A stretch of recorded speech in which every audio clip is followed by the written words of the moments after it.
अल्हम्दुलिल्लाहि रब्बिल आलमीन वस्सलातु वस्सलामु अला सय्यिदिल अंबिया'i वल मुरसलीन अम्मा बअद फ़अऊज़ु बिल्लाहि मिनश शैतानिर रजीम बिस्मिल्लाहिर रहमानिर रहीम।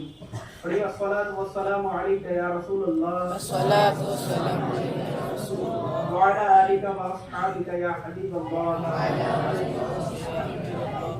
अस्सलातु वस्सलामु अलैका या नबीयल्लाह अस्सलातु वस्सलामु अलैका या नबीयल्लाह व अला आलिका व अस्हाबिका या नूरल्लाह व अला आलिका व अस्हाबिका या नूरल्लाह। सल्लल्लाहु तआला अलैहि वसल्लम। फरमान मुस्तफ़ा सल्लल्लाहु अलैहि वसल्लम है, कल बरोज़ क़यामत मेरे नज़दीक और करीब तर वो शख्स होगा जिसने मुझ पर कसरत से दुरूद पाक पढ़े होंगे। सुभान अल्लाह। सल्लु अलल हबीब। प्यारे इस्लामी भाइयों, आज मेरे बयान का टॉपिक है हिर्स और लालच के मुतालिक।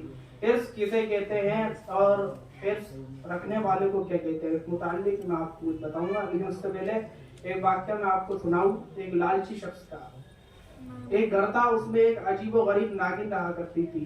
वो नागिन उस घर के मालिक को एक सोने का अंडा रोज दिया करती थी। मुफ्त की कमाई पाकर के मालिक बड़ा खुश था और खुश रहने लगा। उसके घर वालों ने कहा कि ये नागिन हमें कुछ नुकसान पहुंचा सकती है, गोया कि आप इसको भगा दें या इसको मार दें, नहीं तो ये हमें नुकसान पहुंचाएगी। उस मालिक ने कहा हमें सोने का अंडा मिल रहा है, ये बहुत कीमती है। गोया के घर वालों को उसने तंगी की और कहा कि इस नागिन के बारे में ना बाहर किसी को बताना ना घर में किसी को बताना। घर वाले भी मान गए और उसकी बात मान ली गई। वो रोज सोने का अंडा उस मालिक को, लालची शख्स को देने लगी और देखते ही देखते काफी दिन गुजर गए। एक दिन उस नागिन ने उनकी बकरी को डस लिया और बकरी तड़प तड़प कर मर गई। घर वालों ने को गुस्सा आया और कहने लगे कि इस नागिन को मार दो, नहीं तो ये हमें नुकसान पहुंचाएगी। लेकिन उस लालची शख्स ने उस नागिन को नहीं मारा और कहने लगा ये सोने का अंडा बहुत कीमती है, इससे हम कई बकरियां खरीद सकते हैं। माना कि इसने हमारा नुकसान किया है, मगर हमें सोने का अंडा भी तो मिल रहा है। गोया कि उस लालची शख्स ने उस नागिन को नहीं मारा और घर वालों को खामोश कर दिया। घर वाले भी खामोश हो गए। कुछ अरसे गुजरा तो उस नागिन ने उनके एक पालतू गधे को भी डस लिया। गधे को डस लिया तो फिर घर वालों ने कहा इसको मार दो। उस लालची शख्स ने कहा हाँ ये हमें नुकसान तो दे रही है, मगर वो सोने का अंडा का जो ये दे रही है हमें, वो सोने का अंडा कितना कीमती है जो ये हमें दे रही है, इससे हम कई गधे खरीद सकते हैं, कई बकरियां खरीद सकते हैं। दिन गुजरते गए, तकरीबन 2 साल गुजर गए और उस मालिक ने नागिन को नहीं मारा। 2 साल गुजरने के बाद उनके घर में गुलाम था, उस नागिन ने उस गुलाम को भी डस लिया।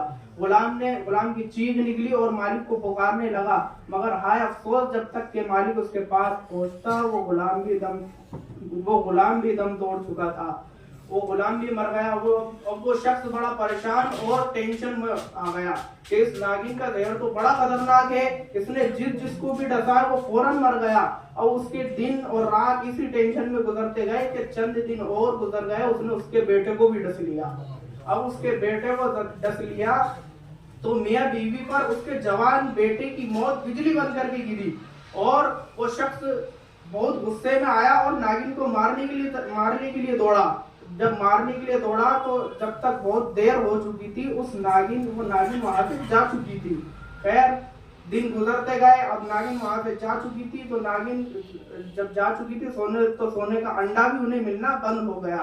एक रात जब वो शख्स सोया तो उसकी लालच फिर हरकत करने लगी।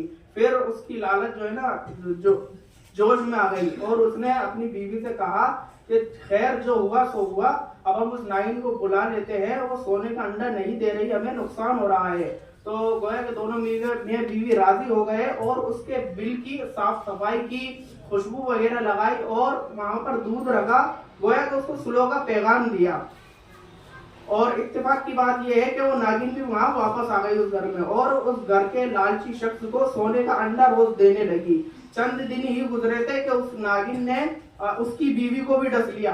अब वो शख्स और परेशान। अब उसने ये बात बाहर फैलाई और बाहर को अपने यार दोस्तों को और अपने भाइयों को बताई कि ऐसे ऐसे मामला है। तो उसके भाई ने कहा तुमने ये तो बहुत बेवकूफी वाली बात की है, उसे तुम्हें मार देना चाहिए था, तुमने बहुत सुस्ती की।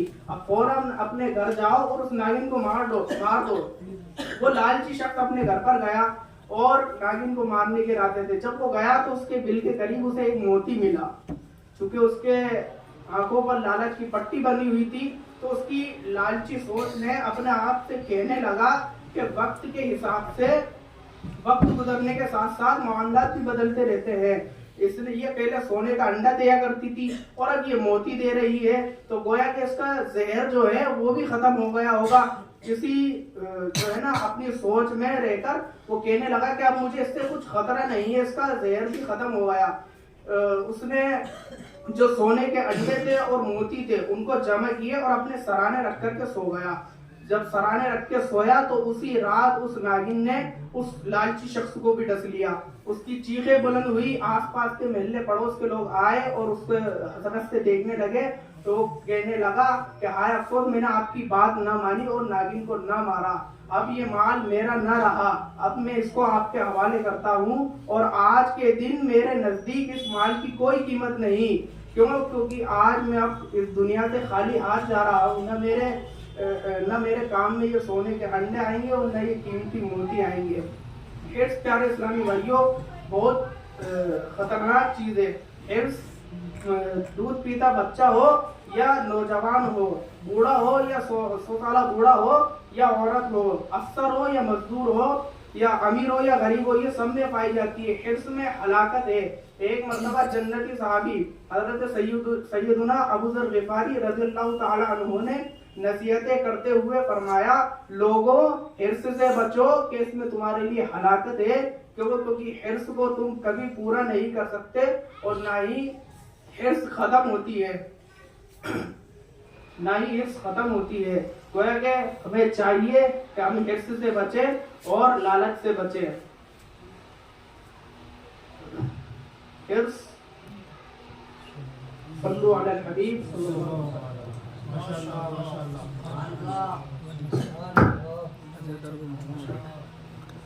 अभी इंशाअल्लाह आपके सामने दर्जे उड़ा के तालिब इल्म मोहम्मद निहाल आएंगे और इंशाअल्लाह कलाम पेश करेंगे।